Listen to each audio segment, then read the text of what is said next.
Sorry, had some technical difficulties there. But anyway, like I was saying, the fourth intervention I tried was discussing how things went at the end of the summer. So the two of us sat down and had a conversation. And these are kind of the things we came up with to summarize the whole summer. It seems to have overall gone really well, and it's getting better and better as we continue. The first couple of weeks were tough. Mia was just finishing up school, and she said she simply just didn't want to do the workouts. She wanted to hang out with her friends and have fun. But after those first couple of weeks, she said she felt more dedicated, and it became part of her routine each day to fit this workout in and do it. So it made it easier for her to do. The success of each day kind of just depended on her mood, and she would agree to that. So even it wasn't like throughout the summer it was the same every day, like it started bad and got better. There were some days at the beginning that were better than more recent days or whatever. There's one day a couple weeks ago that was not good. We didn't get along. She wasn't responding to any of the leadership, and then we let it go, and that was just a different day. But then there's one specific day that I want to point out because we almost reversed roles, and that kind of brings me to my last point. And because we grew, our fitness not only developed, but our character developed. And there's a couple weeks ago, there was a day that it started off a little slow. Mia was having, I think, a problem with her foot or her shoes. There was something wrong. So it was a little slow, but I kind of just let it all play out. I was quiet, like, let her get over it, whatever. And then as we were doing our last thing, which is sprints, at one point, I mean, she was super positive and chatty, and there was a point where I'm like, oh my God, I just want to be done. And she said to me, Gabby, we've only got 3 more, and then we can go home and do blah, blah, blah, blah, whatever it was. And I thought that was really cool because it showed that she kind of became a leader. And that it wasn't just that one day. There were other days that she had to encourage me to get through it. So that was really an interesting perspective that I saw. And that was one of the coolest things to me. And that day was also the first day that she completed the entire workout and did all the sprints that the college level girls do. So lastly, I want to look at what I learned. And I really learned 3 core things about leadership when I did this project. First of all, you have to know your audience. Second of all, you have to be authentic and play to your own strengths. And then third, you have to sacrifice sometimes. So first, you got to know your audience. And as Kamai's put it, relationships are the key to leadership effectiveness. In other words, relationships are the most important part of leadership. Having a good relationship between the leaders and the followers makes for a more successful project. And I've learned from the past that leaders in whom I've encountered, the ones that I have the most respect for are those who have made an effort to care about me and help me. And sometimes you have to change how you lead each day with each person, and sometimes you have to change based on their mood. Each person responds to leadership in a different way. Some people like the tougher leaders. Some people like the easier leaders. Some people like the leaders that just show by example. And sometimes one person responds to leadership differently depending on the day and what kind of mood they're in. And that's kind of what I discovered with Mia. If she woke up in a bad mood and we went and worked out right away, sometimes positive wasn't the best thing to do. But other days, that's what she needed, was that positivity. There was some days where that burst came out after I was more positive with her. And then this kind of plays into the next thing, but you can't change who you are as a leader. You have to stay true to yourself, but you have to tailor how you lead based on the followers, which is kind of what I did with Mia. I highlighted the things that I could tell were working, and I had to be able to read her and what she was feeling that day. And that goes along with being authentic and playing to your strengths.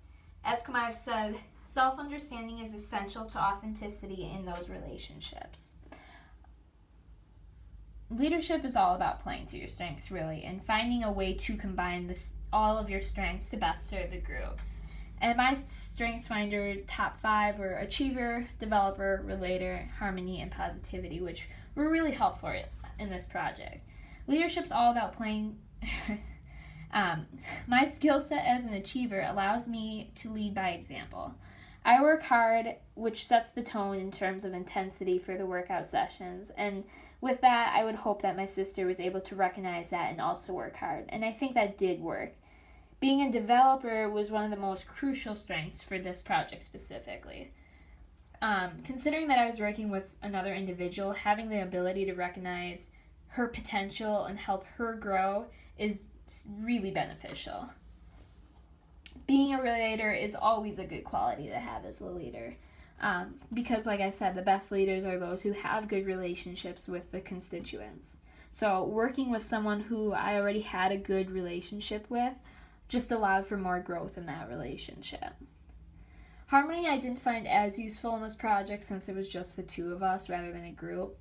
Plus, with us being sisters, there's a different dynamic in which we're bound to argue a little bit more than some people. But my not liking arguing made me realize that sometimes being silent is the best way for the two of us to get things done together, which goes back to the harmony. Positivity is another very important characteristic for me as a leader. Leadership style that works best for me when I was the style that worked best for me is when I was positive and encouraging. It showed the most success. Cheering people on makes them feel good and they want to continue to do good work so they hear more positivity. Being authentic and true to yourself is really the only way to lead. People can tell when you're being fake and they lose respect for you. So why lead other people to do something if that's not who you truly are? Which is why I find that to be some of the most important parts of leadership. Last comes sacrifice. Sometimes as a leader, you have to sacrifice your needs in order to help others.